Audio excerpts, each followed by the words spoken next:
So we are recording now? Yeah.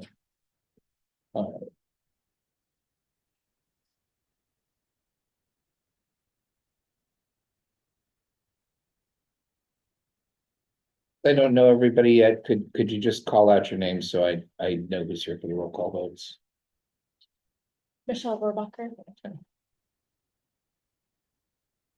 Michael Mike. McCarthy. James O'Rourke.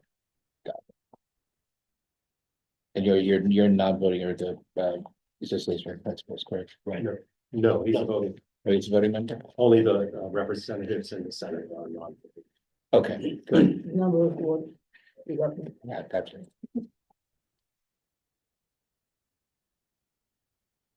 All right, Not be a burden.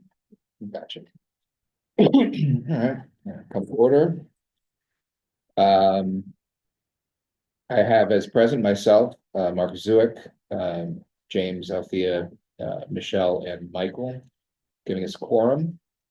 If you'd like to take a couple of minutes to review our minutes from past meeting, vote to accept in 3 minutes.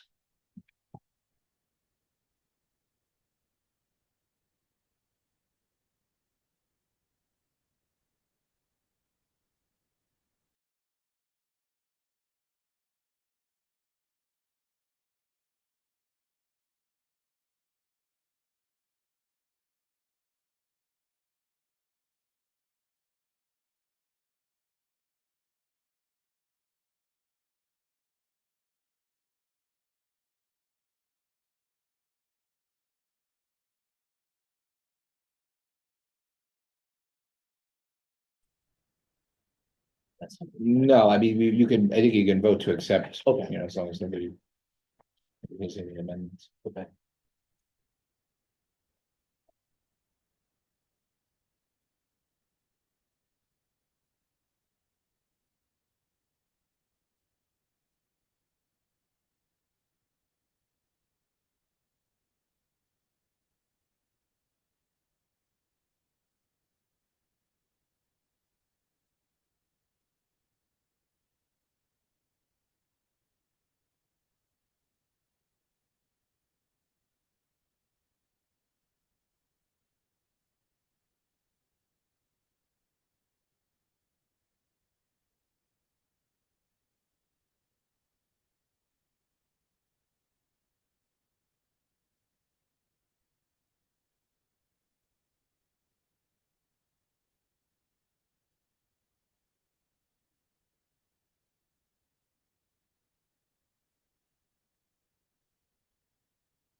Oh, yeah.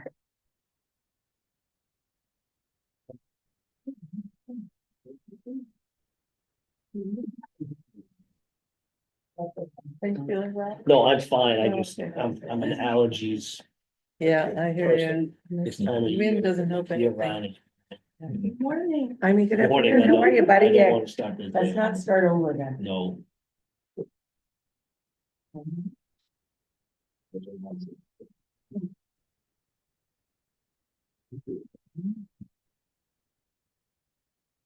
Just reviewing minutes, right? Sure.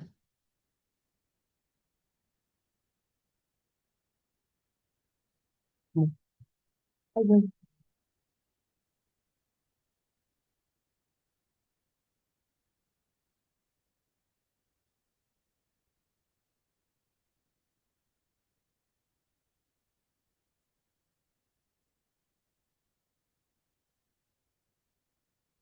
While that's going on, are there any voting members who are joining remotely? We don't see it. Let's see.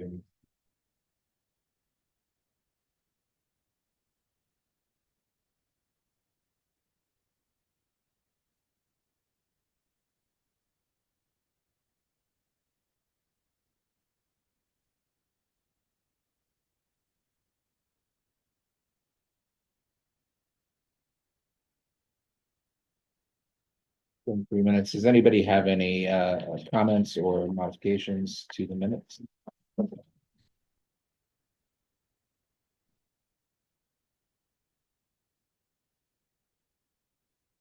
Now, since we don't have any remote members, are we able to vote by acclamation, or you still have to do roll calls every time? No, you're not required to do a roll call. It's only if you have remote members on the. Okay. Right. Um.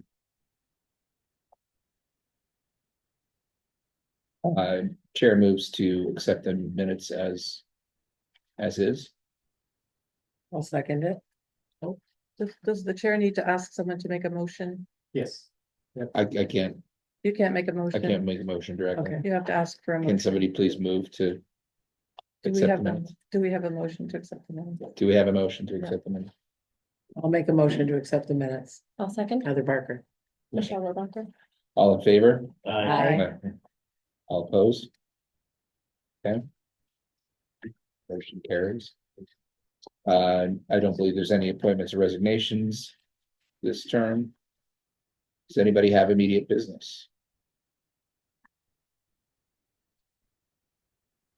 Well, Marcus, you might want to know that I'm reappointed to be the Senate representative.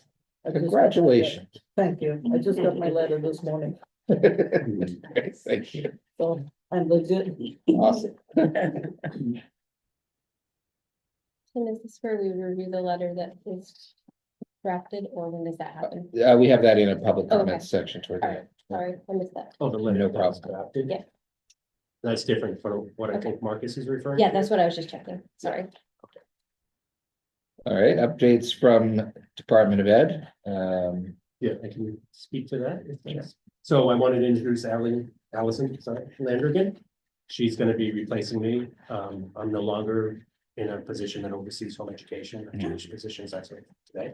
Okay, Well, Wanted to help Ally through the first meeting and probably the second meeting. I'll be available as well, still in the department.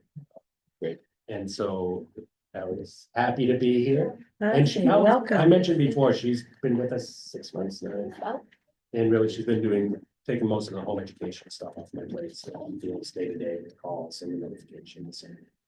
Wonderful. Concerns, with parents and districts and so forth, so. She's now well-versed in home education, rule and law. So that's great. Well, we're glad to have you. We're sorry to see Tim go.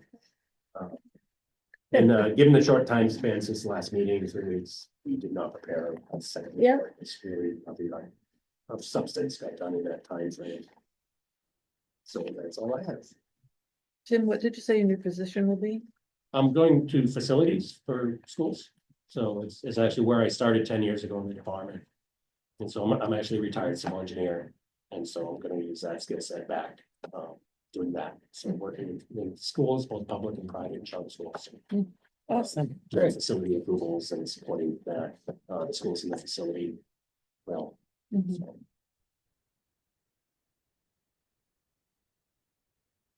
all right, that concludes the Department of Ed updates. Moving on to adoption, readoption of best practices for efficiency.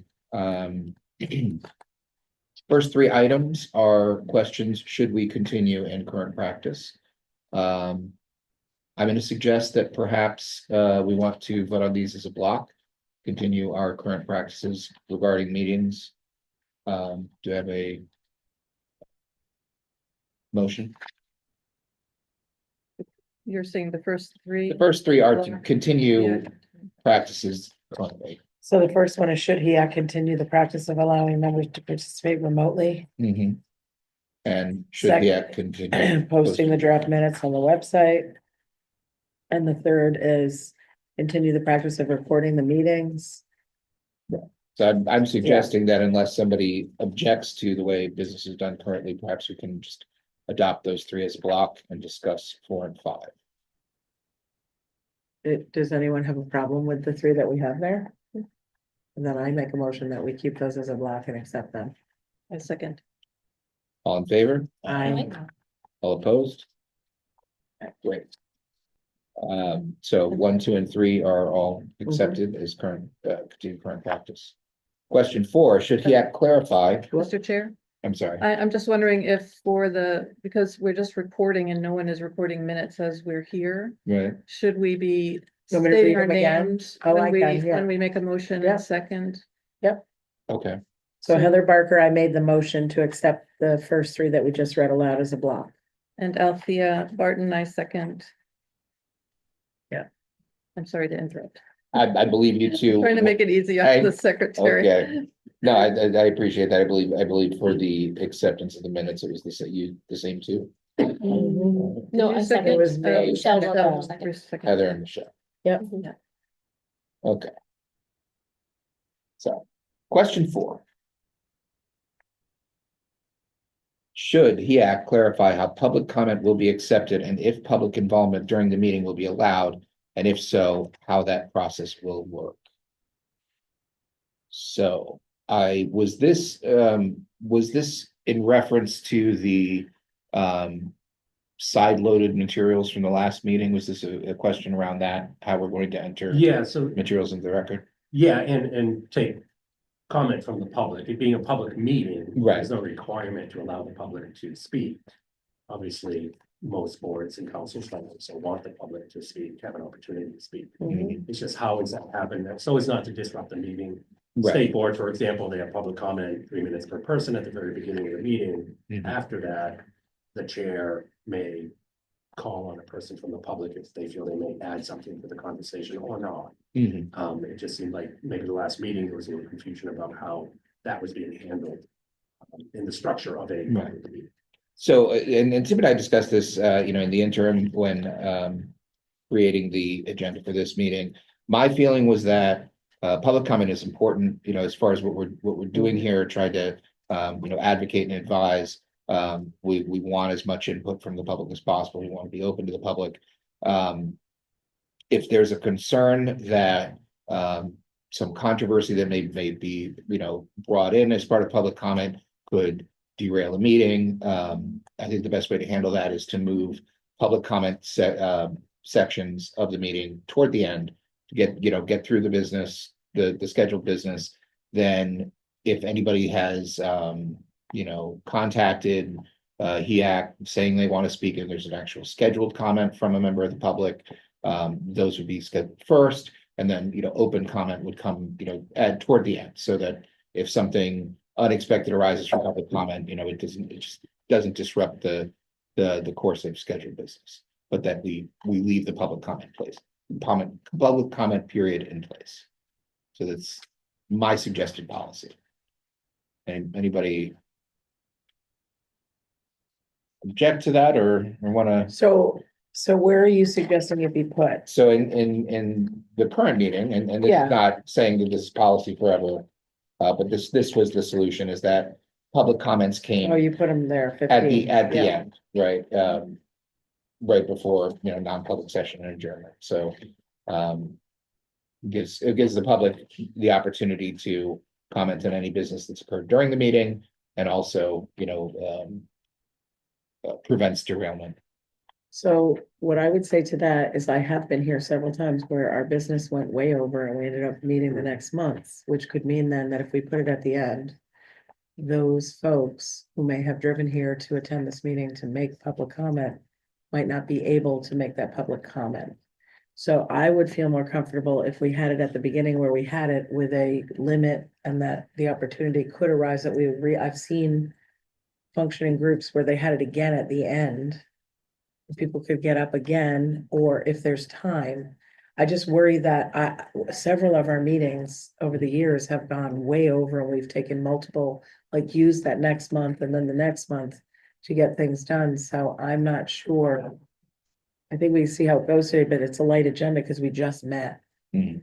I think if there's a 2-month span and there's a lot going on, we may run into a situation where the people can't actually participate, and that would make me uncomfortable.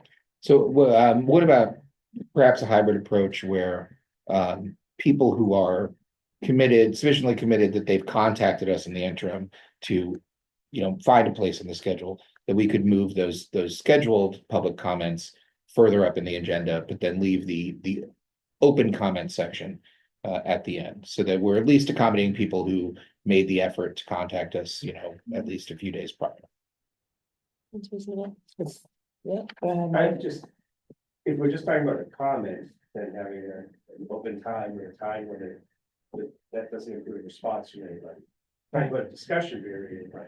Right. That's a little different. Mhm. And that's what happened, that's when it Yes, became a right. conversation. And I think we want to be responsive. Right, I do like the idea of people contacting us beforehand, saying, here's the issue, here's my statement.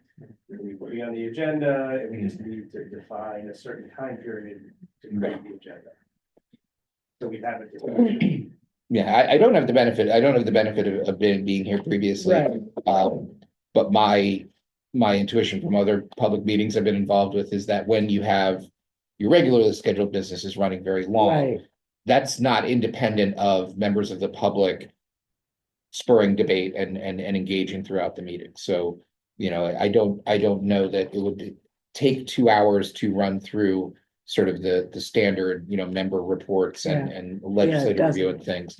And that it having that comment period early, having, somebody from the audience maybe raise an issue that causes some discussion, and then, coming back to that discussion as you proceed through the agenda. I think that's what's going to drive running over time.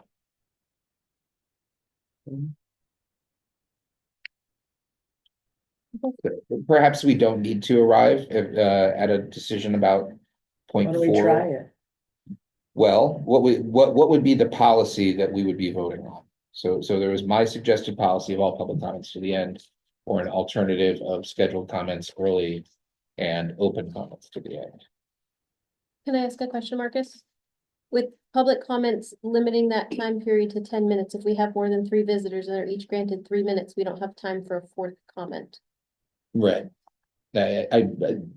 That's kind of why I would prefer it toward the end, so that we don't have to be so strict about it. Mhm. I like your comment. Yeah, Of course. Or if I could, so I think I mentioned before, the state board meeting, they do 3 minutes per person with an unlimited time frame. I was at a state board meeting last summer that it was 2 hours of public comment right, and 3 minutes each. So that way you avoid the issue you're speaking to, that someone may not get the opportunity. Right. But again, it's a HEAC. A lot of the board meetings that I attend, they're usually a 10, maybe a 15-minute period for public comment. And nobody can speak more than 3 minutes. It is not going to be a lengthy discussion or about it, I think, but it's just an opportunity. And then when those 10 minutes or whatever you said done, then you go back, then you go to your business. Mhm. do you see it at the beginning usually? It usually at the beginning. Yeah, when just to I find was out school what's going boards, on. we had it at the beginning. So I guess that kind of goes back to Heather's point of if we have it at the beginning and then have the opportunity to open it up to additional public comment at the end, if we need further time and we have it available in our schedule, that seems like the best. I think whatever you do, I compromise think in you it. have to put a time limit on it. Yeah, I would say, I'd say 10 to 15 minutes if you have more than 3 people. yeah. I think if there are issues that people feel so strongly about that we really need to put them on the agenda, it's always helpful to receive something beforehand so that we can all think about it and consider, Mhm. the different perspectives and then actually sit down and talk about it. Obviously, we always need a chance for public comment because things come up at Right, the last minute or, but yeah. So 10 minutes isn't a lot of time, but the way we do it in our district is it's on the front end and the back end, Right, that's and what we it's did. 30 minutes. So if we have public comment in the front end and it takes up 10 minutes, Mhm. it's open for the rest of the meeting, but there's only 20 minutes left for public comment at the end, so it's still Yeah. a time frame, yeah, but it allows for both front and back. Okay, well, so what I'm not hearing is multiple board members converging on a solution that they prefer. So I would rather leave this open and not try to establish policy Yeah. during this meeting, and maybe Let us just think about it. revisit it next week, Marcus, we did have a request from people on Zoom, if members would be willing to. I state their will name. It's try. up to you. I'm Marcus Stewart, chairman. Sorry, and I will try to remember to do that. Should HEAC clarify, question 5, should HEAC clarify if they want all meeting materials included as part of the draft and approved meeting minutes? I think this is also in reference to the side-loaded materials question and what we established last meeting was that if somebody submits materials in between meetings, we will not necessarily distribute them or post them on the website until they've been reviewed and accepted into the record at the meeting. In case they're, stolen from somebody's secret chat or whatever, as was the case. In this case, my feeling would be that once something has been reviewed and entered into the record at the meeting, that it should then in the minutes and on the website should appear. I would agree. So I'll make a motion to accept that. Heather Barker, Second, James O'Rourke. All in favor? Aye. All opposed? Okay, so rule 5 carries. We will be including materials as they're accepted in meetings. So if I could, for clarity, Marcus, from Ally, more than me. Right. So when we're completed a meeting and we receive the draft meeting minutes from the chair Mhm. and any meeting materials that have been accepted by the council, Right, then you, based on the prior 1 through 3, we would post those to our webpage. correct. And then once the Yeah. final, the approved minutes, same thing, we would post those to our webpage. Yeah. We typically take down the draft minutes at that point Okay. and just leave the approved. Mhm. Is that acceptable? Is that- That's acceptable. So as long as it's been accepted in the meeting, then we've addressed the concern about it being confidential materials. Gotcha. perfect. Member reports. Senator Warren. I don't really have anything. The session has started, but I have not had any. I don't have enough bills in the education to go through them, so I have nothing to report at this point. I do have an issue, but I will mention that on the new business. Okay, Something that came to me over via email. all right. Home Educator Association representatives. Mrs. Barton, Althea Barton, nothing to report. Mrs. Nolan. Mrs. Rohrbacher. Michelle Robacher, nothing to report. And I have nothing to report. I mean, we have general notes from Granite State, but I don't think we're going to be reading those in the meeting. No pressing business. Home education community, Mr. Koski. Nothing to report.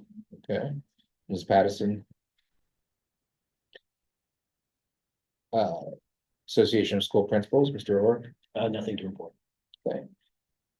School administrators, Mrs. Barker. We actually have nothing to report. Our next meeting is coming up in 2 weeks. Non-public school advisory council. Mrs. Grant. Not yet. New business. 71. This is a report. I had an email today asking me to please to bring it to the home education board. She has a nephew, excuse me. My sister-in-law has a nephew who is at the age where he should be in the 6th grade, but is currently at the 3rd grade level.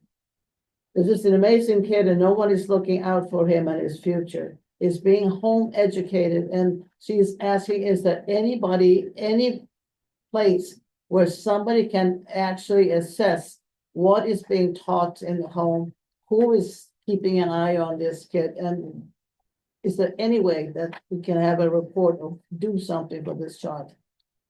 And I don't know. I said I will try to find out, and I figured since I was going here, if there's any kind of an oversight. And this is a constituent letter.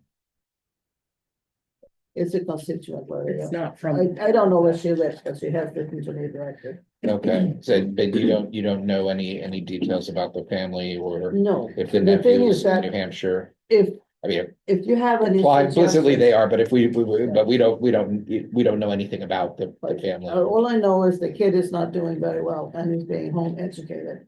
In And New she's Hampshire. asking if anything, anybody who can intervene or find out if there's a way that I can get in touch with her. I would have to find out exactly what is the issue. But I don't- So I'm gonna weigh in on this one. Hmm. Number one, that's not the parent asking for assistance, No, so it's that's gonna it's be a the- problem. right. Number two, if the parent were concerned about their child's progress in a home education program, they could certainly reach out to the school district that is where they live.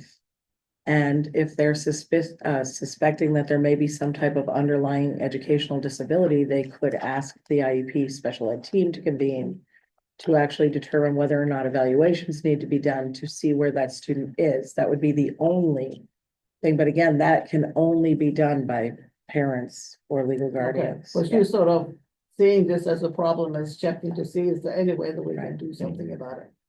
Okay, so I will find out more about it and I will find out the school district and, Yeah, this is hard to address, not really knowing, Yeah, I think we're out of our lane here. that, We're out of our that the lane. students even in New Hampshire, right? Or even what form of homeschooling they may be under.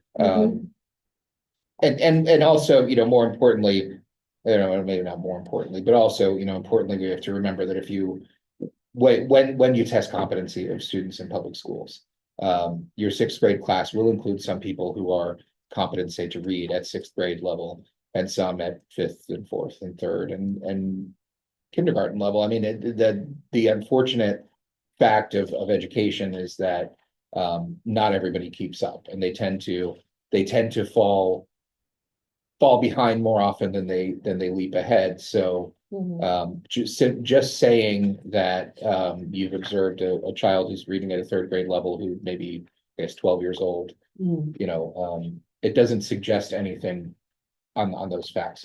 okay, I will find out more.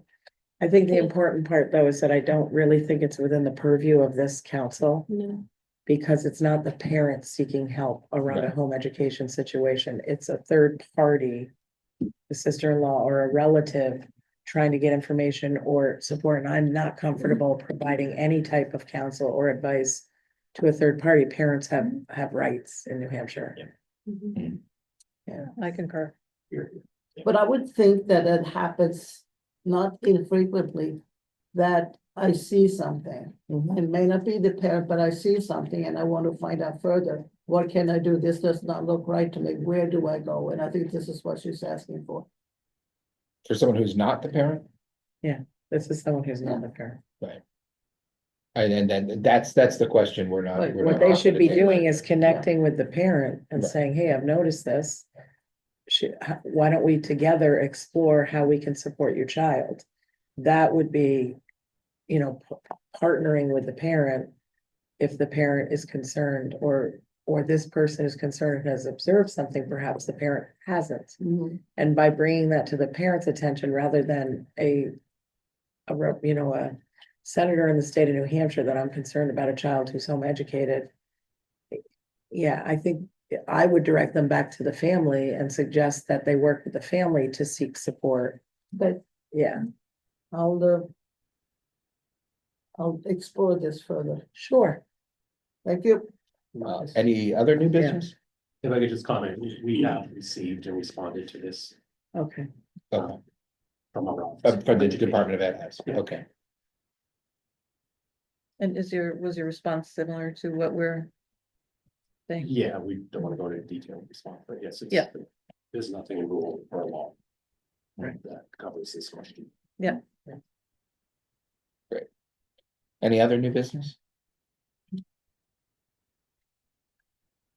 Any continuing business, none scheduled? Okay, this is where, I don't know, I thought it was in the next page. Was it? No, I think. Oh, that letter, okay. So this continuing business is the draft letter for the commissioner in regards to our discussions last meeting for the administration of the education tax credit scholarship. Mhm.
Anybody still reading the letter?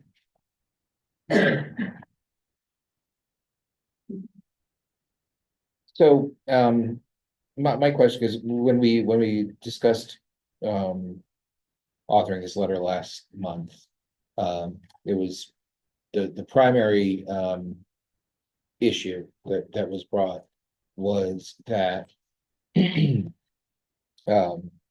Class Wallet was not operating as well for 193A families as for EFA families. That there was some difference in behavior in the responsiveness or the speed of reimbursement. That was. There's a lot of issues in this letter that are discussed in this letter, some of which seem to be that differential treatment, some of which seem to be inadequacies with the platform itself. Just, it's badly designed, it has silly rules. It's slow, it lacks certain features. And then this paragraph after, or perhaps somewhere in here, it appears that we're saying ETC funds should not be used for EFA families at all.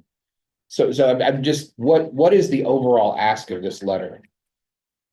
So the intent of the letter, as I understood it, was to advise the commissioner of the problems that have been brought to us All from the problems. homeschool, from the home education community, across all boards. The perceived problems with Class Wallets actually root cause in CSF management of the tax credit scholarships.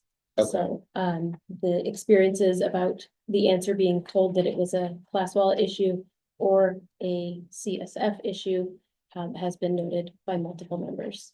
So they're not getting a consistent answer about what caused this problem to begin with, or who's Right. even capable of fixing it.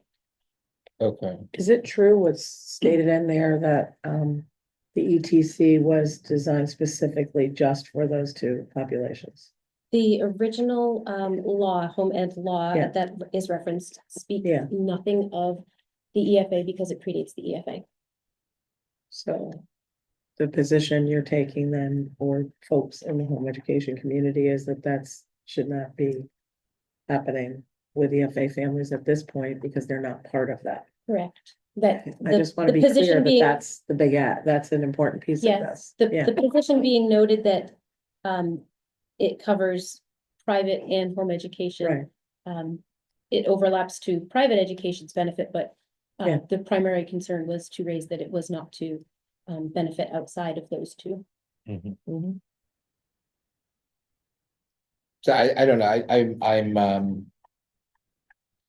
I'm loath to ask you to redraft this significantly, but I kind of would like the asks to be called out, to say that, there's some categorization of what's being said.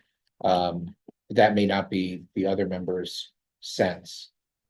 But I would like to see inadequacies in the platform separated out from whether ETC should be available to EFAs at all as a question, and then separated out from, if ETCs are available, nonetheless, 193A families should be treated equitably by the platform. So does that make, I don't know. I think I understand. I'm finding it, like, if I were reading this and I were the commissioner, I wouldn't know what was desired from me at the end of it. Okay, I think I understand part of your confusion is not understanding that these aren't platform issues, these are management issues. They all reside with Children's Scholarship Fund. Yeah. Okay, I'm but reading it saying that there's a way. lack of order tracking, that's a platform feature that doesn't exist. But it's a feature that isn't offered, it isn't provided, and that's something that CSF in their management of the program would have. Right, So it's not that Class Wallet decided not to give us those things for those families, it's that those things are not features that CSF has determined necessary for those families. so you're saying that the software of their platform can do order tracking, and they should turned it off for That, certain? that I'm not sure of. I know that personally, when you enter the marketplace, it is like you're doing a shop through site Mhm. and you're seeing your own personal information on the login. But then once that submit button is pushed, it vaporizes. Mhm. Nothing else is seen or tracked by the families. So when I read this, I'm okay with how it's being presented because these are their real lived experiences with Okay, this. I don't think it's the responsibility of the We're not making parents to recommendations. figure out what's going on with a particular software tool. I okay. think it's the commissioners and whoever's in charge of overseeing these programs. Okay, and- I thought that, I thought that we were Yeah. driving to something a bit more pointed where we were saying Yeah, that the platform is treating 193A families unfairly, taking too long or. I think it's Oh, not. saying yes, what, It's- so And clear in there. like, that's an actual. Yeah. Something that, we were demanding be resolved. so And the reason I say that a platform feature question is separate from that is you can't say with the same veracity, go out and invent a program feature that I'd like, that you can to say you're processing these people's orders faster than ours, right? Those are different levels of complaint. Can I ask a question? sure, So basically is what has happened is that the CSF is responsible for, are they separate at this point, or now they've all sort of been just thrown into the same thing? when you log into Class Wallet, if Yeah. a family participates in both programs, it is one login. Yeah. And then you manage which purse is being used for that login. That's So it's interesting, because very- we're a separate organization from that, right?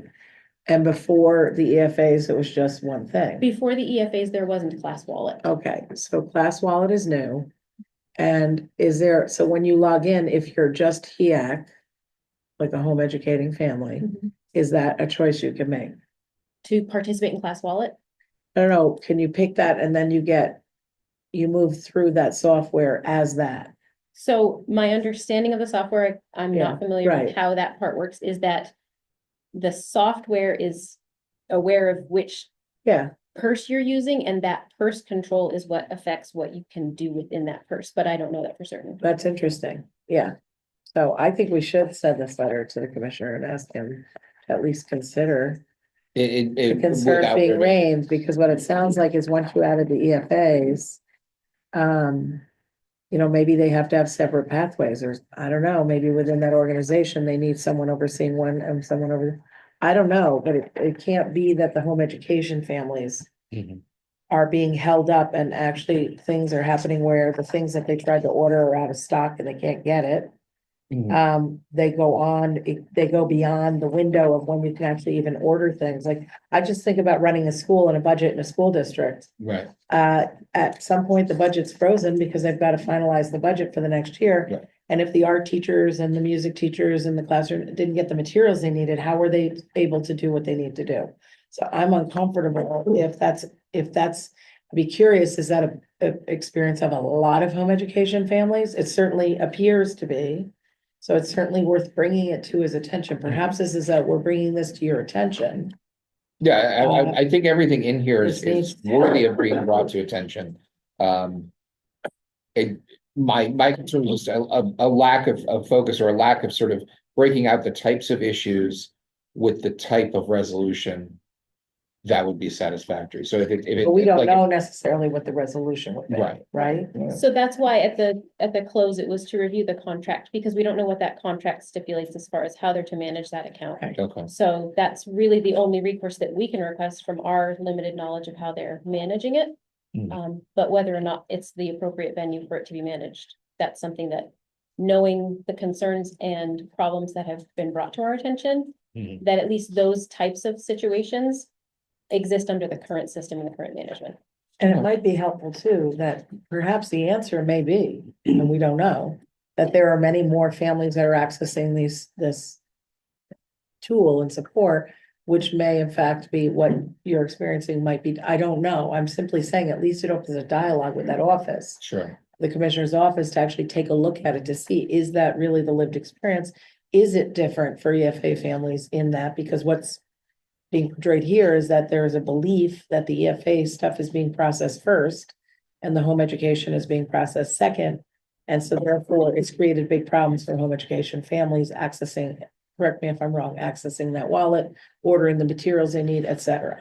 So at the very least, it will offer clarity. It may give you an answer that people may not expect, but at least you'll have the answer as to why this is happening. I don't know. What do you think? I don't, I have no exception to anything stated in the letter. Only that what I perceive as a lack of clarity.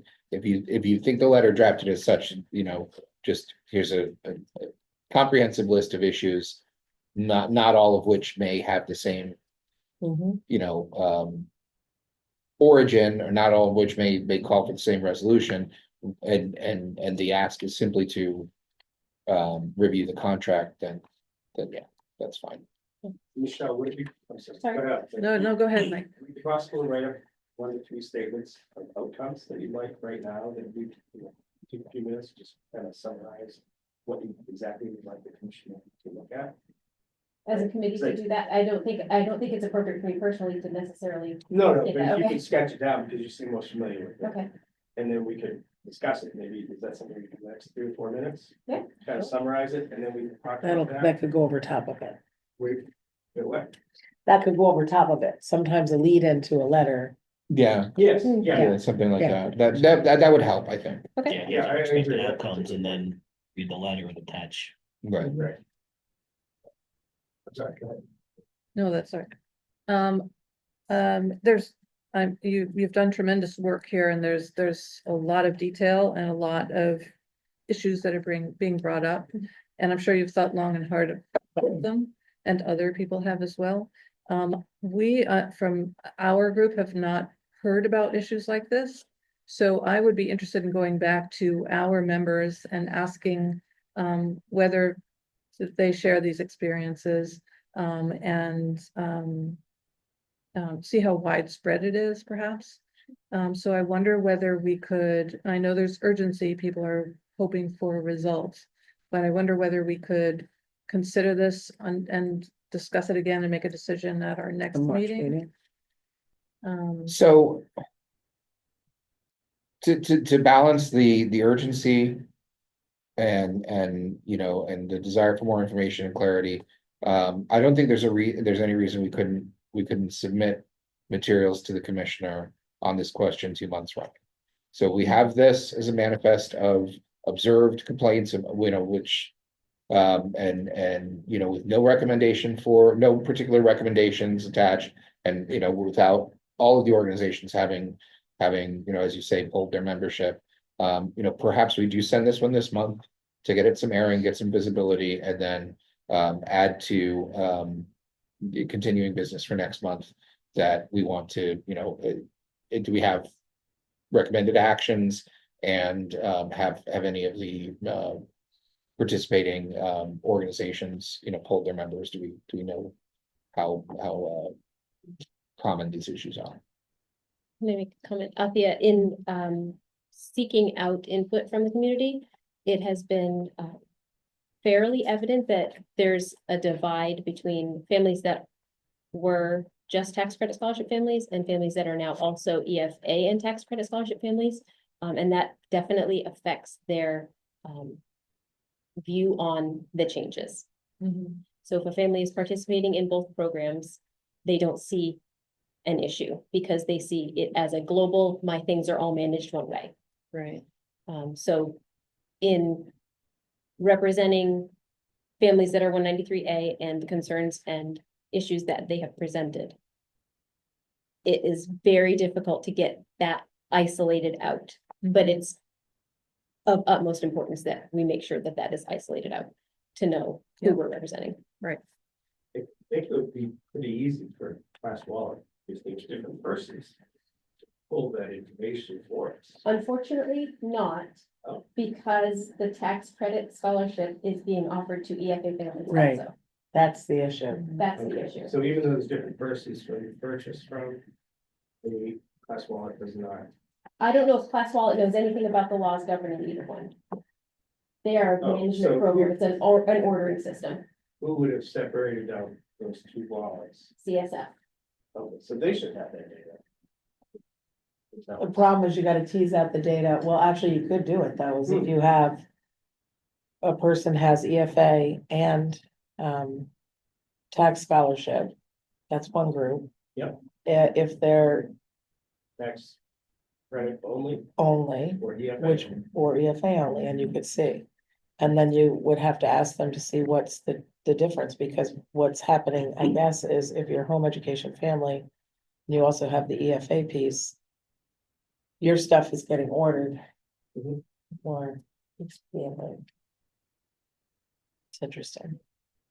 But I think I remember in the letter, it says that you've tried to reach out to CSF, right, and they haven't responded. Right. Yes, members So- have reached out to CSF and again, given the runaround as opposed to solutions, and then having a difference between how many times you reach out to CSF to get an answer and what actions are taken and at what speed. Right.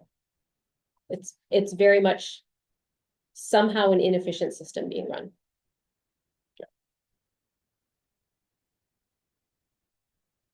Is there any comment from, I'm sorry, maybe there's some It'll be- perspective or?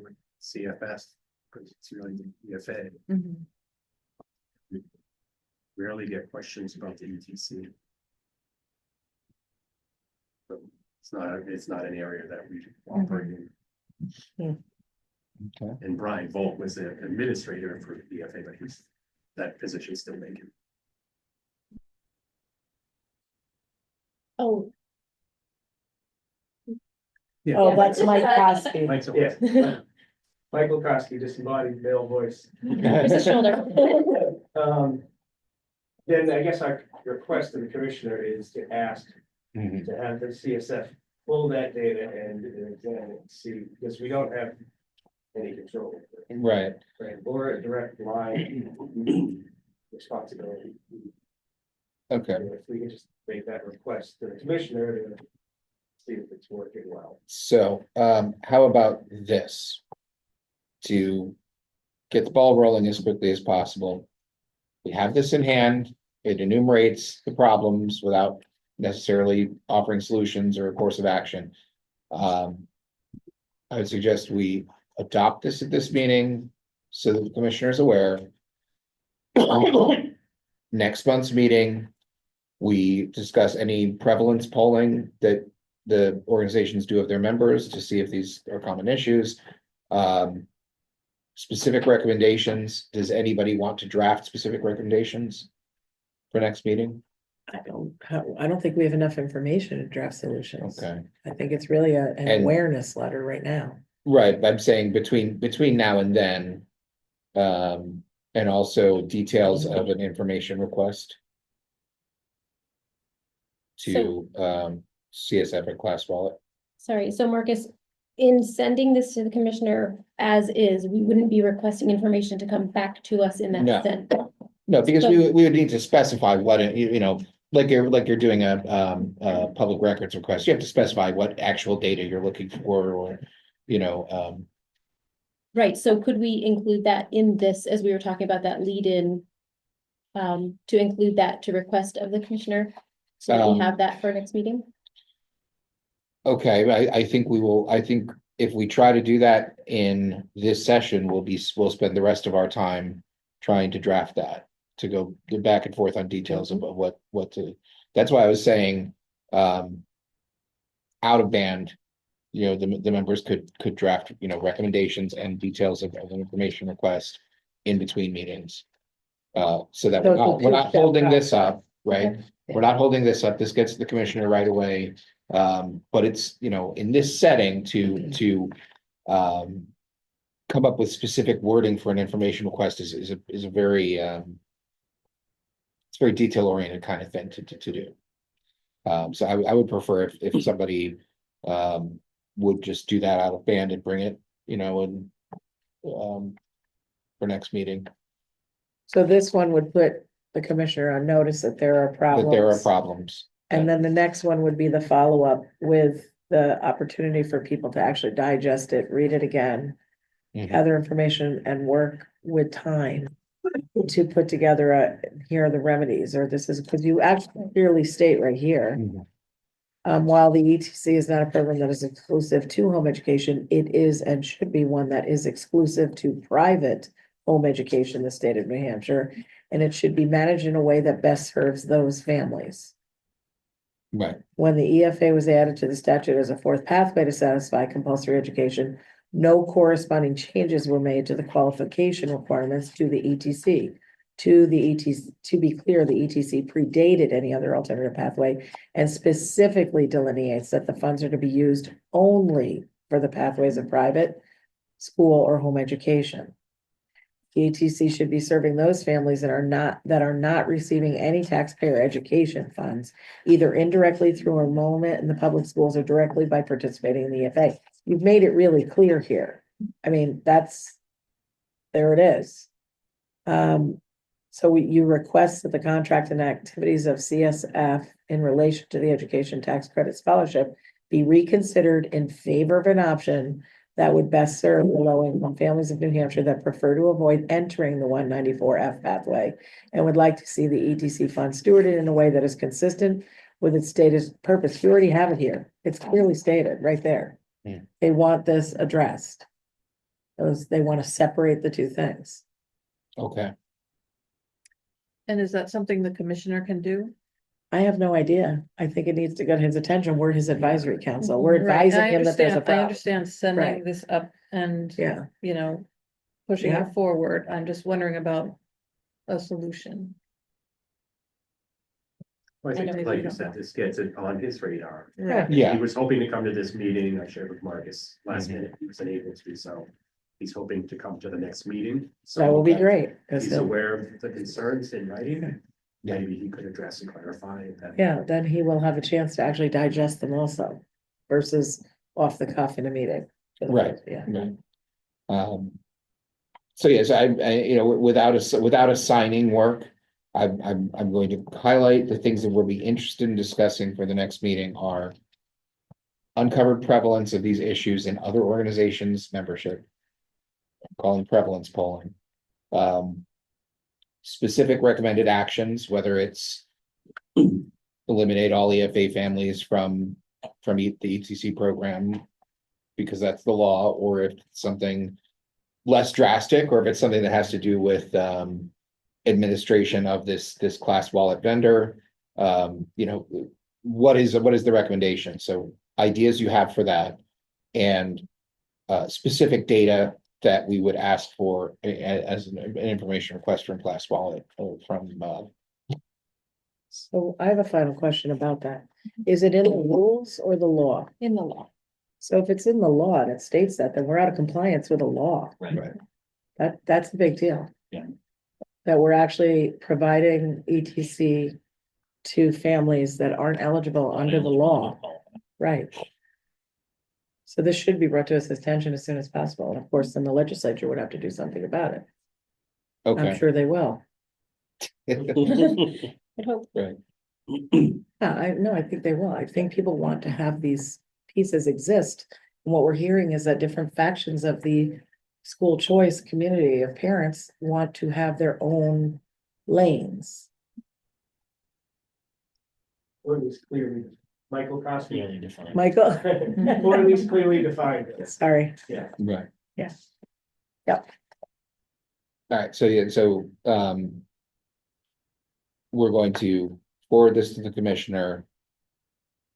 And state that we believe, according to current law, that EFA families should be removed from the ETC entirely, according to current law. So, sorry, before we make a comment on that, should we read into the discussion, the actual law, so that it's Yes. not, that it comes back to us and says. If "Well, we look, it say that, we doesn't certainly say should. this." If we say that, we certainly should. Okay. If we just say, here's some complaints we've collected and our understanding of the situation, then we Right. probably don't have to. Right, I mean, I cite the law in the Right. letter, but that doesn't necessarily mean that I have the Mhm. absolute clearest view on it, but is that possible? Do you have that we can reference, The law. the ed law, sorry, the tax credit law 77 G1? Yes.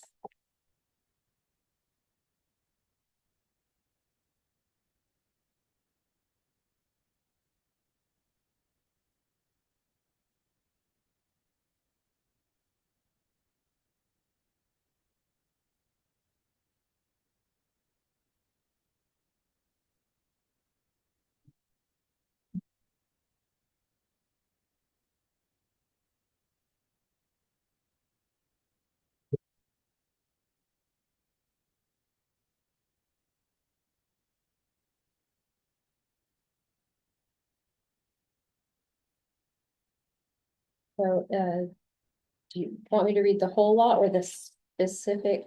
Well, I guess I'll just read the whole thing. I'll do that. Okay, the following definitions shall apply in this chapter.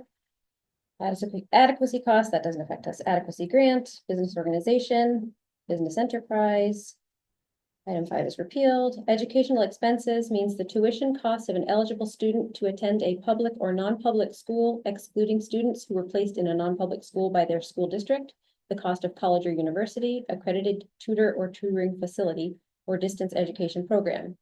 Educational expenses shall not include fees or expenses related to participation in athletic programs, transportation expenses, or the cost of a parent's time expended in the homeschooling of his or her child. Speaks to the application, business organizations and how they enter it. Eligible student means a New Hampshire resident who is at least 5 years of age and no more than 20 years of age, who has not graduated from high school, and item A1, who is currently attending a New Hampshire public school, including a chartered public school, and for whom the adequacy grant in the next school year would be reduced if the student was removed from the average daily membership calculation, or who has entered kindergarten or first grade, or item 2, who received a scholarship under subparagraph 1, or this subparagraph in the prior program year, or item 3, who does not qualify under subparagraph 1 or 2, and item B, whose annual household income is less than or equal to 300% of the federal poverty guidelines as updated annually in the Federal Register by the United States Department of Health and Human Services, under the authority of 42 USC section 9902. The scholarship organization shall verify eligibility under this subparagraph. Individuals, for purposes of being granted credits under this chapter, shall include any entity having taxable interest. That's to the funds entering the category. A non-public school shall be defined in RSA 193.1 A and D. Back to things. Parent means a natural or adoptive parent or legal guardian of a child. Program year means beginning July 1st and ending June 30th. That was specifically addressed as well. Receipt means proof of payment received by a school from a scholarship organization, or in the case of home educated student, a document that is issued by a parent of a home educated student to the scholarship organization, which makes payment for educational expenses on behalf of an eligible student that contains at a minimum and where applicable, the name and address of parent of home educated student, the name and address of the eligible student for whom the expense has been paid, the name of the payee and the date and the amount of the expense paid. Receiving school means a public or non-public school which the eligible student seeks to attend. Release of information, scholarship impact survey, scholarship organization definition.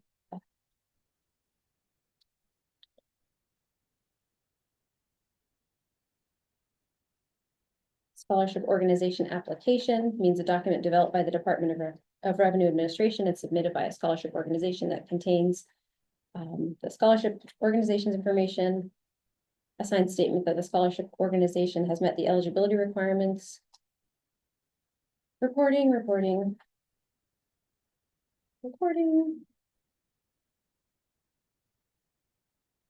on scholarship activity.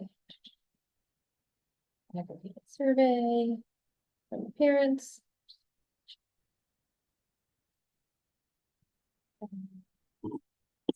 Survey information.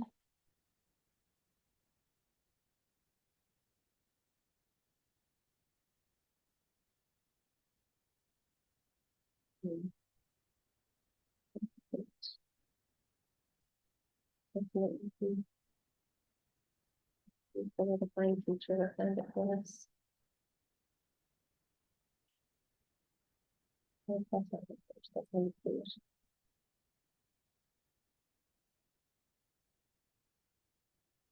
Individuals, for purposes of being granted credits under this chapter, shall include any entity having taxable interest and dividend income as described.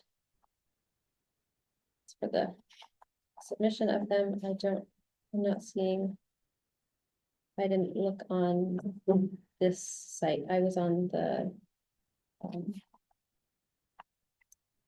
state site last night. To verify the number.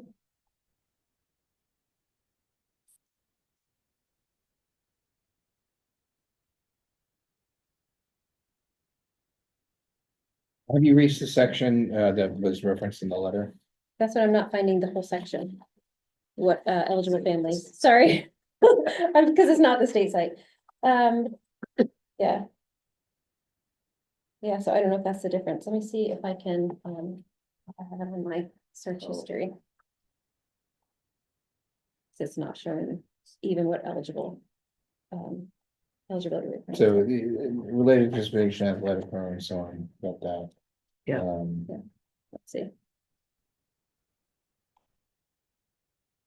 The games are back. Where was I? Was I on Gen Court? I think it was on Gen Court.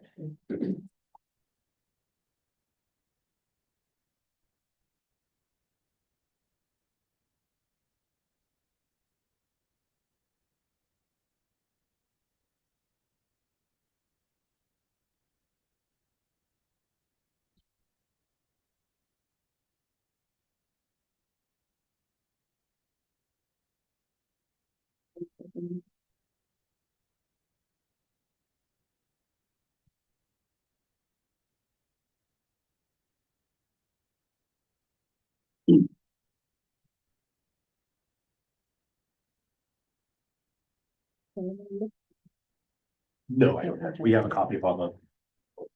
Most of the pertinent laws, I guess, Right. so we'll. I was gonna say most. We'll add that to our file next time. All right. So I guess then, is that something that we want to, Yeah. find the pertinent law, because it's not the site that Tim had did not have even any of the, So Eligibility. let's do two things. Mhm. Let's revert to saying we're going to forward this letter. As is, without comment. Yep. We will have a discussion in next month Yes. about this, including review. Findings about the law, call it. Okay. Now. The second thing. Is that the laws of New Hampshire are available publicly. And so I think in future, if we need to enter an RSA into the record, we could just do it by reference without spending any time reading it. Right. That being the lesser ask, just can somebody move that we adopt that rule? Which Can I have a motion to adopt the rule that we can include RSAs? Since they're by available reference? online by reference rather than reading them out. I'll make the motion to do that. Jim O'Rourke second.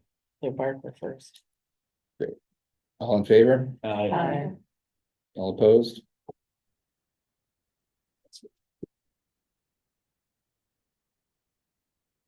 Okay, now the larger ask, without further discussion, submit the letter as written, without front material.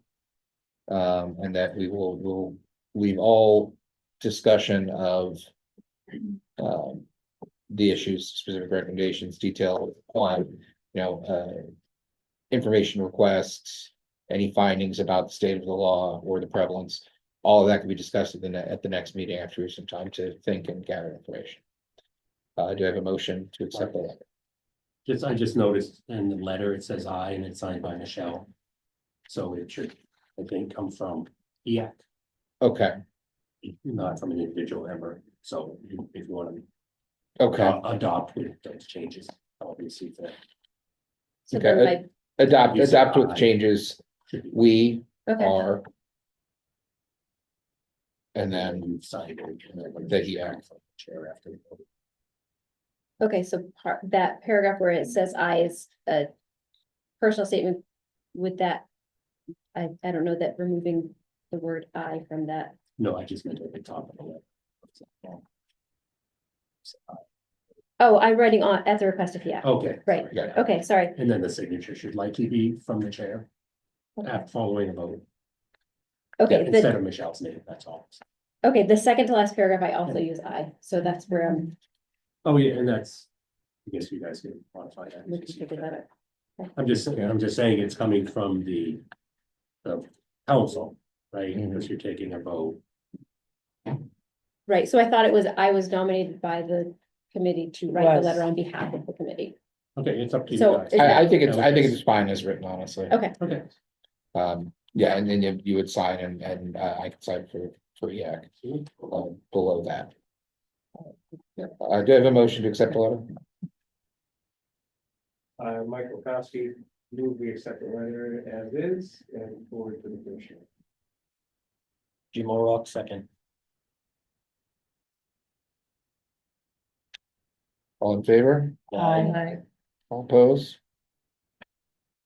Motion carries.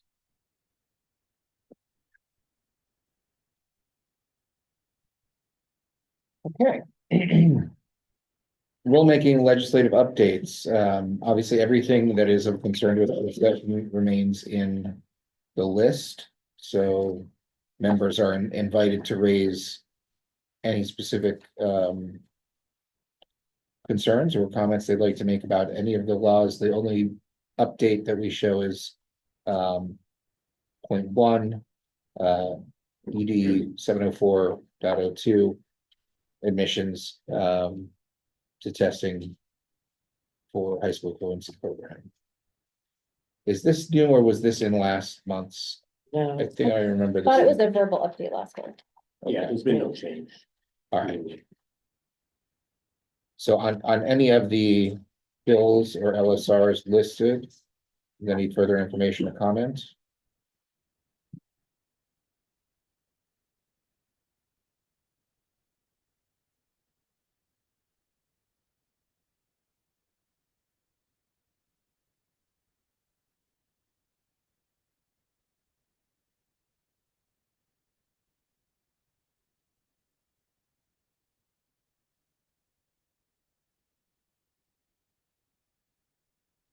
I have a question, and that is, who is selecting which LSRs to include? This came from the prior agenda, and it was provided to Marcus. So Yeah. it came forward there. So it would have been the prior chair. Yeah, I assume that this was given some of these have no relationship to home education. I curious. assumed that Curious. it was just every education related LSR. Oh, no. Anything that there's- has there's the a word E in it. There's hundreds of them. Well, the requiring high schools to include instruction on the nature and history of communism. I think we could send public officials around to homeschooling households to instruct them on the nature of communism, and that might be a little too on the nose.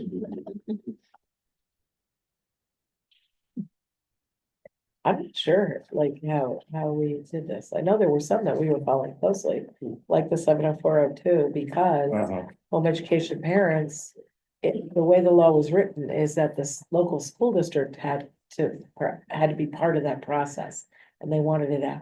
And it makes sense to take it out. And I'm sorry, which one are you referring The to? 70402, that was definitely one. one we've talked about the last few years. Mhm. Yeah, Item 1 listed off, yeah. yeah, some of the other ones, though, I'm not sure. So I I don't- could, Marcus, I don't know if, The letter A. Okay. Yeah. Oh, that one, yeah. I was looking at the other list. I don't know if April prepared that as the Fair enough. chair, or, so obviously the agenda is the responsibility of HEAC and the chair. And so not having a chair, Marcus and I work together. Oh, We yeah, just I use this understand that, and I platform, knew so- Yeah. it came from last Yeah. week, but it was Yeah. a broader question. Yeah, I don't know how April did it. Yeah, Yeah, well, I think that's where we might want to be able to lean into, like Ruth and our representatives. Are there things that are coming up in the legislative term that parents of home educated students would want to know about? And that would be, I would think that could be. Are any something- of these on anybody's radar for homeschooling I don't know. impact? I don't see it. I believe you're a co-sponsor. Did we learn last time that, are you a co-sponsor of the universal eligibility for education, freedom of comments? So which one is that? That was referenced last month, 61. LSR 2025-0061. Universal eligibility, well, they're talking about that some people would like to have it. No restriction, anybody can use it for whatever they want. No questions asked. If that's practical, Probably not. It has to do with the budget, if how much money is there. And you go from 350 to 500 in one fell swoop. Probably not. Right. I think anything like this is better if you just go do it slowly. Increase it and see how it goes. I'm gonna make a suggestion that based on what we heard last month, that all of the EFA stuff comes off here, because that's not within our purview in this group. Except how it intersects with how it How it- overlaps and ropes in home education in general. Well, I guess that, so you gotta tell, like. Because the criticism of this group at last month's meeting was that we're spending too much time talking about EFAs and all that stuff, so. What does that have to do, like, I don't know, I think that's where, so in other groups that I've been with, there's little subgroups that look at things like. Two people on here, I think we did this a couple of years ago, we had little sort of subtasks in the group. So maybe two people are watching the LSRs to see, are there LSRs, or is the home education community bringing one forward? Because that's where the 70402 came from. Or is there stuff like when we needed a rule change, working with Tim and the legislature to have that happen? I think though, just having this list of things, I'm not sure it's really effective or helpful. The 2025-61 is definitely on the radar of the home education community. Okay, so we want to keep that. Yeah. How about I think the relative to driver- driver driver ed? education. And it's not because it's Yeah. about. Right, it's that you want to make sure that they keep it separate. I Correct. understand why. So how about HB 55 relative to driver ed? You guys gotta want to keep an eye on that? Yes. Great. How about establishing an annual review and qualification to determine eligibility to participate in the Education Freedom Accounts program? That probably has potential to, So why don't, in Yeah. creating a review and qualification. so we has want to the watch potential it. to rope in. So we want to watch it because we're watching, what you're saying is that the home educating advisory council is watching to ensure that home education has its own place. All right, how about establishing a program for enrichment scholarships for gifted and making an appropriation thereafter or therefore? I would say yes. No. No? So I would say yes, in the sense that if home education, if home educating families could utilize such a scholarship, it would be in their best interest to know that it exists. Okay, so what do you think, Mike? I would still say no. No? I do, that seems too tenuous.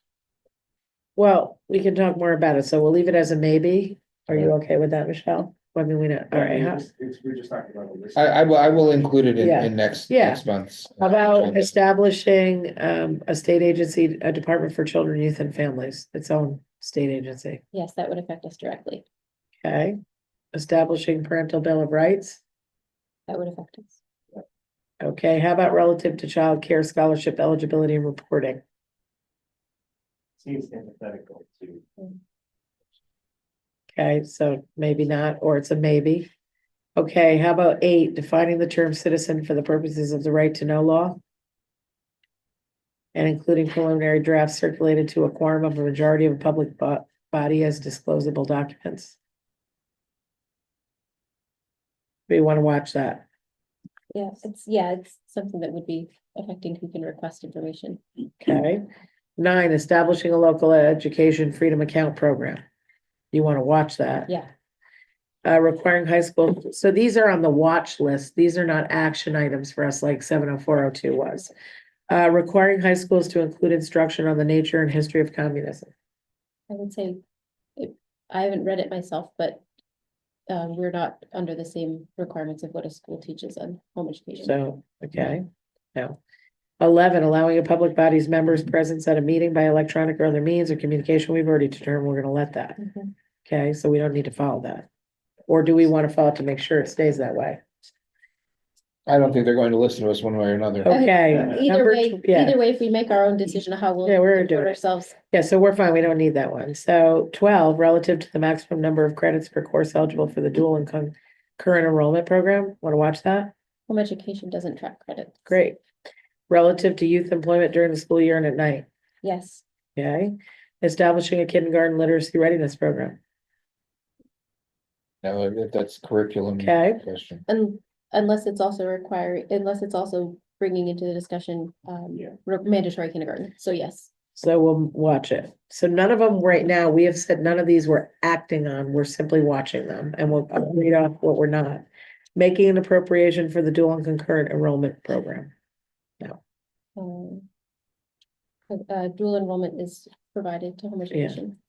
So do you want to watch this? Mhm. Okay. And last is making an appropriation to the Department of Ed for an attorney to recodify ed laws. Yes. Okay, so the ones we're not gonna watch are 3. They're sort of on the periphery, they're not being watched per se. 3, 7, 10, 11, 12, and 14. They can sort of be listed as a. The 14 only is the ones that I didn't Oh, hear we said- concern about 14? were 10, 11, 12, and 15. Okay, wait, No, 15 7, was a yes. no, 15 they wanna watch. 7, 10, 11, and 12 are the only ones that I didn't. Yeah, we ended up Express or circling hear. 3, establishing the scholarship program for enrichment. Okay. 7 is relative to childcare scholarship eligibility. 10 is requiring high schools to include instruction on communism. 11 is allowing a public body, we've already made our own decision, so 11's off. 12 is relative to the maximum number of credits.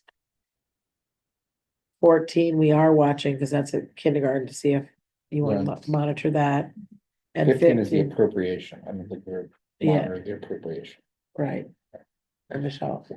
So are people comfortable with that? So I have 10, 11, 12, and 15 being dropped from the list, and everything else, there was at least some tenuous. Yeah. Maybe they will use it to come after homeschooling concerns, so. I heard No, 15 15 should be staying on the list. Keep 15 15, they staying. want to keep it on. Okay. I thought I heard 7 was not. 7 is off. 7 is off. That's the one you're missing. You have it on. Childcare is not Yeah. relevant to home education. Yeah. I thought because they say reporting requirements. Oh, yeah, no, just because it's childcare, so it would be outside of the scope of home education. Yeah. Okay, Okay, Right. so are people? so we went on it a little bit, but it looks like we still will Yeah, have you're watching. substantially the same list. And that's not to say that any one member couldn't bring another item to Oh, light to Oh, say, absolutely. Fourth Because, one. right? yeah, and things will They might not evolve and we may survive. need to act on something at some point, but right now these are to be watched. All right, All right? So I will, that cleans that up a amend little next, bit. that's next month's, agenda accordingly. Informational items. Yeah. Okay. SAT tutoring boot camp. And engineer girl writing contest, details. Both can be found in. The agenda, So we've asked people to share that out, okay, including school districts if they have families that sure. participate, even minimally. Do you know with the SAT tutoring boot camp, enrollment for that course, is it required, certain credentials to be able to actually get into that system? I don't know. Okay. Whether it's That's a great question. SSIDs or something. Tim, is that, do you know? I don't know. That's a April great put question. this on. Who would you ask? Who could we ask at NHED? I don't know if it came through NHG. It's Oh, like an yes. outside I go organization, to so. the link and see if there are any requirements. There's a Right. link there, so I would just ask, go there and see what. I believe that is something put out by the College Board. Yeah, which is part of. the And 11th grade program. We have, we send information out to all our home educated students that are at that junior level. Yeah, And DOE sends us, or it's the old I4C. Yeah. Home educated students that should be at 11th grade are on our list, and we reach out to those families. So they must be connected to the College Board somehow, so they should be able to get in there. So you're talking about families that are reported to DOE, not No, no, families no. that are using another participating agency. That I don't know. I just know that somehow they end up. We have no contact. I was gonna say, Yeah. as a parent No, has, it's- that have had 2 that have gone through the 11th grade Yeah, recently. there's so it no must come contact. from the College Board for us to our coordinator, that they're on our list, that we have a junior in our community that we may want to reach out to because they're on their list to take the SAT. So when we do that, so I think somehow they are connected somehow to be. Some able to are. get So into that. my guess is that it is They- connected to state It's IDs. gonna be Yeah. attached. It has Yeah, to it be. has to be. It Yeah, has to be. it has to. So that might not be something that our demographic can actually access. So that would be something for us to check before we put it out there to say, hey, there's this free resource. Right, And for them to go to it and say, I can't do anything. I don't have a teacher ID or I don't have a student ID. Or you put it out there with the caveat that you will have to have an ID to enroll. So somebody, I liked your idea, Tim, somebody perhaps here, a home education group member could actually go to that link and see what's required. I'd be happy to volunteer. Great. Great. Perfect. Yeah, because I can say our office, we Yeah. never contact parents. Yeah, no, Right. But I would and hope we the do local if school they districts have do, it. like Yeah, a they week. do if the parent had the We student there. I have we done it too. 3 homeschooled. And we've teachers had now that parents are come do it. Coming They in to were- do it, all Yeah, 3 of them coming in to do it, so. yeah, we had many home education kids who came in and took their SAS testing when the other kids took it. Did Yep. you have home educating students that were not reported through the DOE? We have no idea. No, some are reported to the district. Here's Or the so thing. DOE or district. Yeah. So if I I don't know. use a separate participating I agency, have no I'm idea. sequestered from the data in the DOE and the public school system. Right, and that's right. So I'm saying the only ones we would know about are the ones that are in our In system. our system. Right. So I'm guessing they're, So yeah, likely then it wouldn't apply Right. to the families that are, probably not Not because they in don't that want to have numbers and things Yeah. affiliated with it. Yeah. On the other hand, Michael Koski, I can't imagine the college board saying no, someone interested in paying for their desk. right, So I think there's probably a way. They'll take the money. Oh, yeah. right, yeah. Oh, yeah. Yeah. We as a DOE just don't Right. bother parents. I wouldn't say you're locked. out. We, yeah, and we as a district, we contact the parents because it's free. That one test is free. Yeah. SAT day that we do, so we give them that opportunity. Okay. That's interesting. Next scheduled meeting, February 14th, 2:30 to 4:30. Is that Same correct, or place. is this our, January restarted our regular meeting, so the. Oh, yeah, February and meeting has been- they said the second. Was the Yeah, second so Friday I of think it the- would be Right. March. March It's is the March. next schedule. I'm sorry. That's Right. okay. It's March. March 14th. How interesting. A different date. Is there no February meeting? No. So February would have been our, if we needed further business or reschedule from this one. Okay, so March. Valentine's Day. I know. I love Valentine's Day. None of us have to come here instead of go out to dinner. I was looking at that like, ooh, well, we'll have to do something in Concord. Yeah. That's okay. All right, so March 14th at 2:30 here. Would be March 12th. Oh, No, March, sorry, 14th. You're right. I'm looking at March. Wednesday. Yeah, 'cause I think don't know why. February- Oh, but is it 14th? Oh. the day it before. is, right? March 14th. Yeah. Yes. All right. Public comments. First read into the record, or we have the email we received. Dear Home Education Advisory Council members, as a traditional unfunded RSA 193A home educator, I'm writing to encourage the council to refocus your attention on independent home education and not on EFA or other pathways as outlined in state law and education department rules. Unlike in EFA or other pathways, I just request the follow the applicable statutes and rules regarding their role in home education policymaking. Thank you, Jennifer Labulia, Derry, New Hampshire. I believe we discussed this at the last meeting, and everybody seems to be on board that we are here for 193A Yeah. families. Unfortunately, with things like the legislative agenda, we find that EFAs have a lot of political attention right now, and things are changing, and so it is still something that we spend time thinking about. But I think my sense of the last meeting and this meeting is that everybody's committed to exclusively serving the needs of 193A home educators. So. All right, Marcus, can I make a comment? Sure. We skipped past open board discussion. We know that Senator Ward was reappointed, but Senator Ward, do you have information? The DOE doesn't as to whether the other 2 representatives have been reappointed? I got half of what you said. Sorry, Speak up. do you know if the other 2 representatives were reappointed to It serve on? should be. Okay. It should be. Thank you. I don't know if they're gonna be the same or not, but. Oh, okay. They're in the process. And my apologies, any other items for open board discussion? I would just like to share that I appreciated the comments last time. And that we as the New Hampshire Homeschooling Coalition have gone back to our website. We had been working on our legal pages. And we realized that we had some sloppy language in there. So we went back and we've gone through another revision. And we will continue to keep an eye on distinguishing between pathways and just keeping things as clear as possible. When we've had confusion has been out there for years, so but we're doing our best to clarify. Great. Okay. And so with that, I would open the floor to in-person public comments. Time limit of 3 minutes per speaker.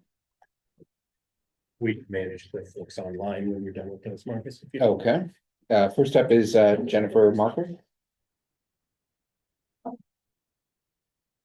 Hi, good afternoon. My name is Jennifer Marker. I'm an RSA 193 home educator from New Durham. I'm speaking today to request the resignation of council member Lindsay Pattison. I did send her a private email, but I wanted to enter this into the record. Lindsay Pattison is the executive director, head of school and teacher for Legacy Christian Academy, a hybrid education provider. Her organization accepts EFA funds to pay for tuition.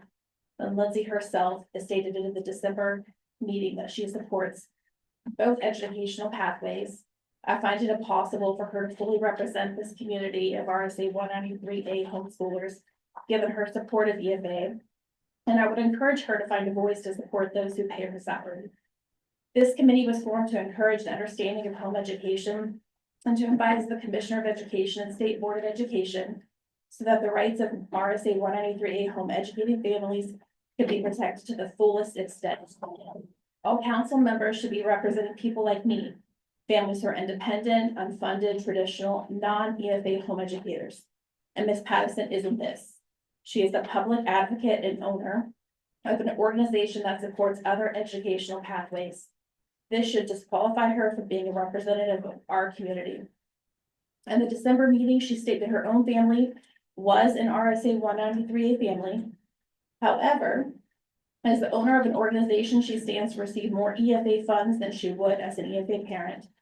Her only contributions during her last 2 attended meetings thus far have solely addressed EFA concerns and grievances. Lindsay Pattison will best serve the community she has shown to be most concerned for and the one that she profits from by serving as a member of the Parent and Education Service Provider Advisory Committee as outlined in New Hampshire Statutes 194F5.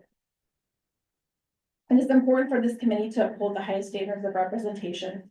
However, Lindsay's resume, her own direct statements, and her exhibited concerns in previous meetings have raised significant concerns among the RSA 193A homeschool community. If we continue to allow non-representative committee members a seat at this table, an element that undermines the effectiveness of this committee and fulfilling its intended purpose will continue to grow. And given these circumstances, I believe it will be in the best interest of this committee and the community it serves for Lindsay to step down from her position.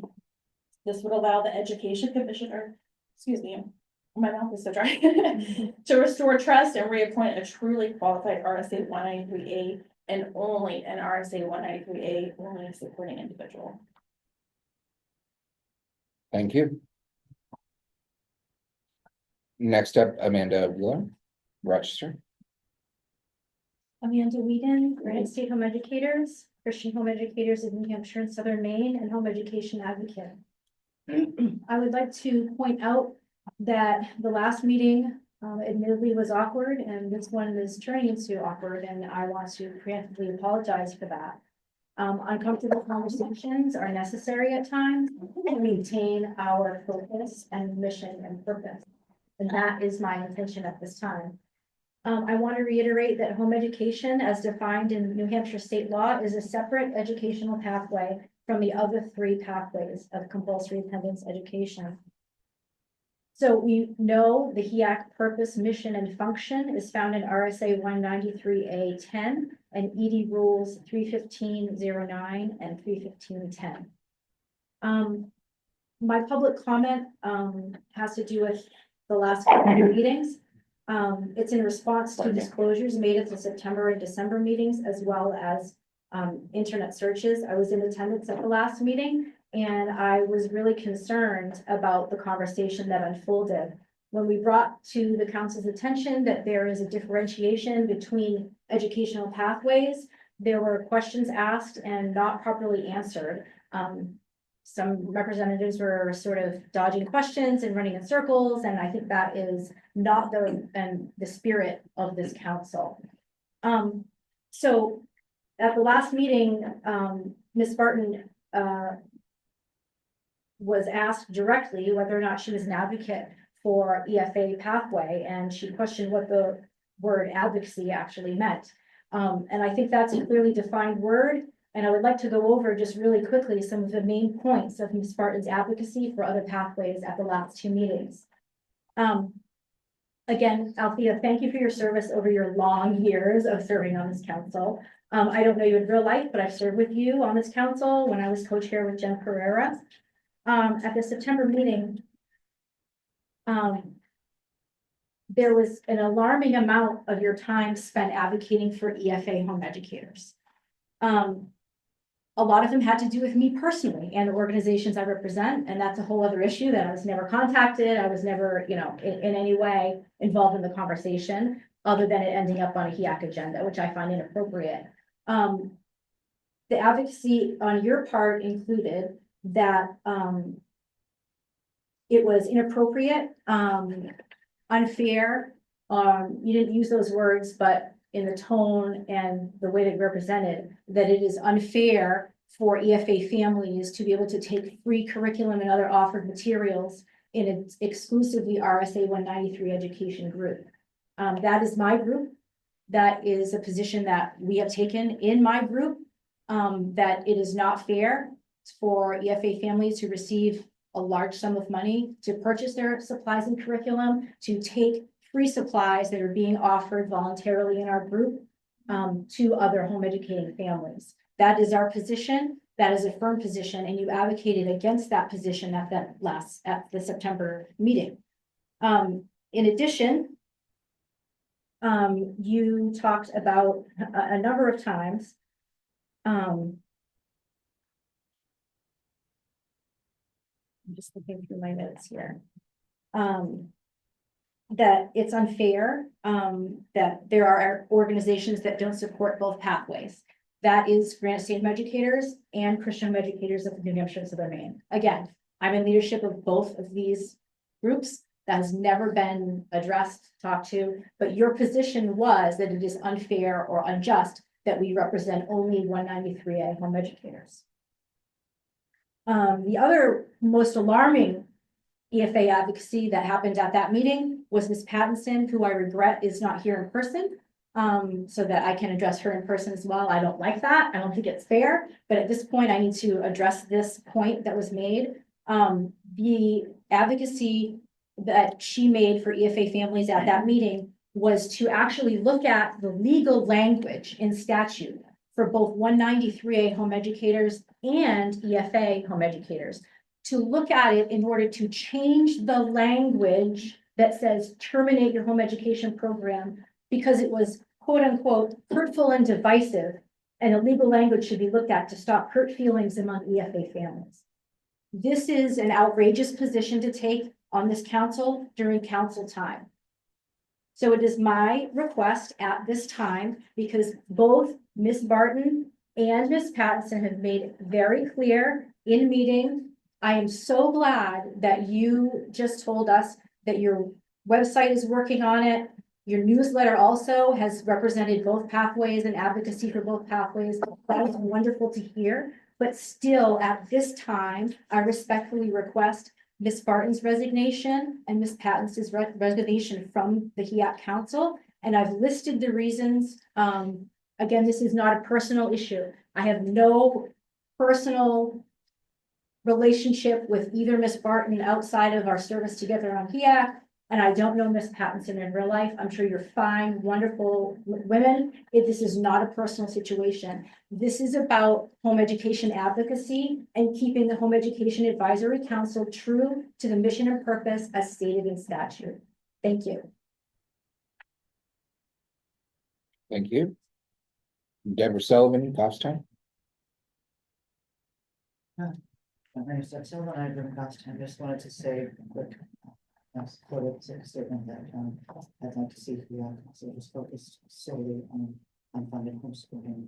Could you speak up? I don't hear anything else that you I'm said. just making a very quick supportive statement of the last two speakers Okay. about this if we have being only focused and concerned with unfunded schoolers instead of the other. So Thank you. And we had some comments online, Yeah, so. commenters. So I'll ask, Darlene. So Darlene, I'm gonna try to, She's right up there.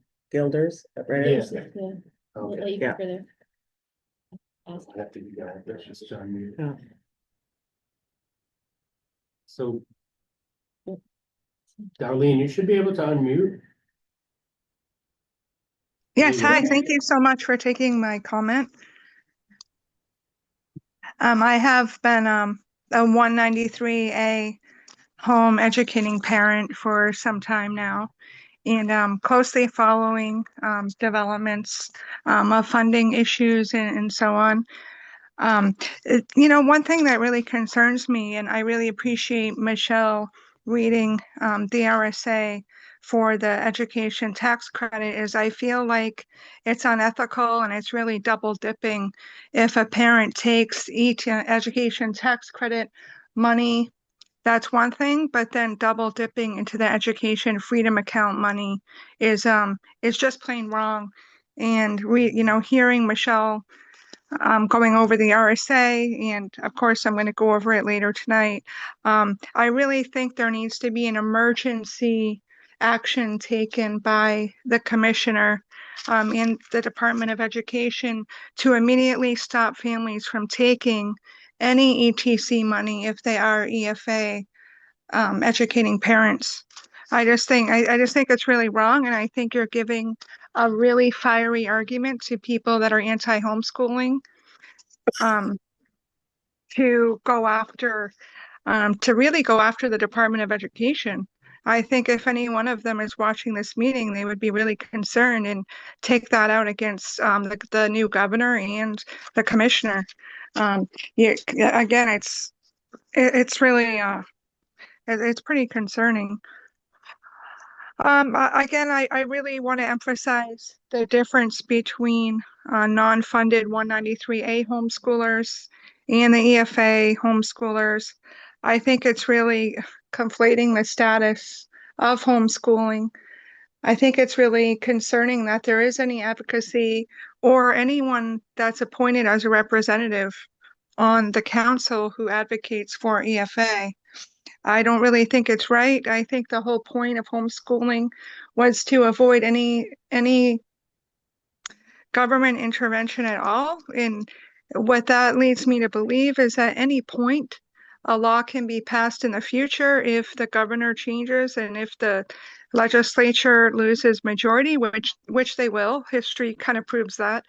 They will maybe want government access to the portfolios that Children's Scholarship Fund is holding for those EFA families.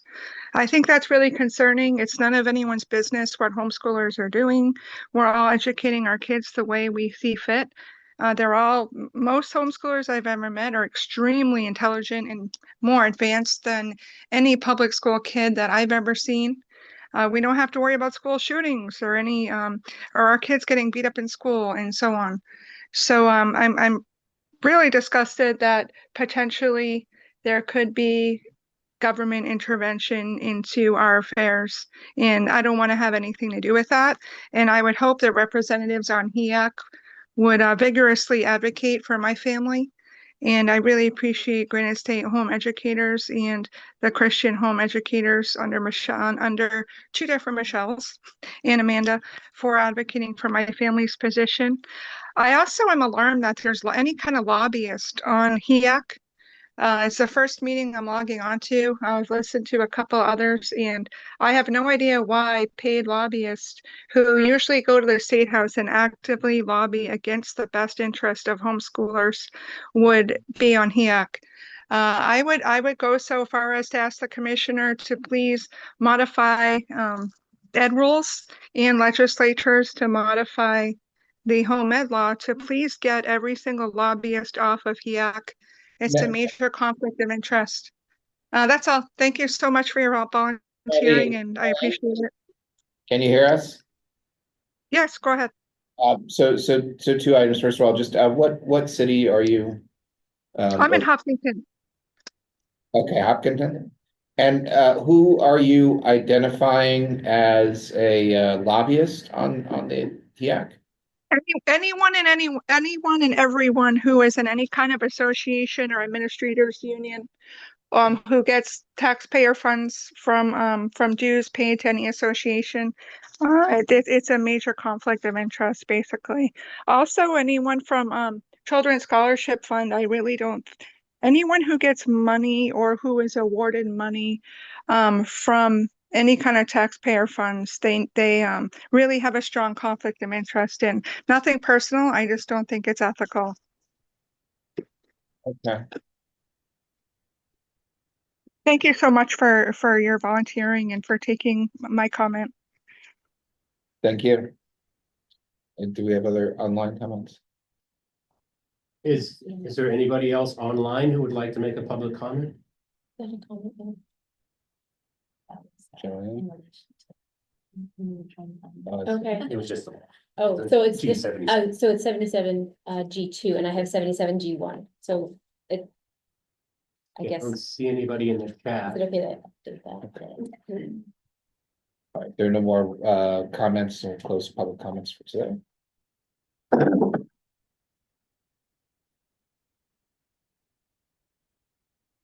No need for a non-public session. Is there any other board discussion that needs to happen?